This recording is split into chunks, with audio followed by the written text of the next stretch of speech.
Hello hi friends, இன்றைக்கி நம்ம பார்க்க போகிறது தயிர் சாதம். டேஸ்டியான சூப்பரான ஒரு சாதம் தான் இன்றைக்கி பார்க்க போகிறோம். தேவையான பொருள் மாங்காய், கேரட், இஞ்சி, காஞ்ச மிளகா, கருவேப்பிலை, கடுகு, பெருங்காயம். என்ன போடலாம்?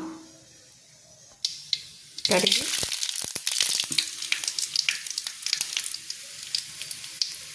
கருவேப்பிலை, காஞ்ச மிளகா, பெருங்காயம், தயிர் நல்லா கலந்து விட்டுக்கலாம். உப்பு, இஞ்சி, கேரட் போட்டுக்கிறேன்.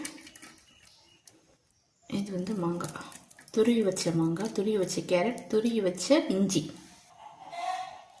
தயிர் சாதம் இப்போ ரெடி ஆயிடுச்சு.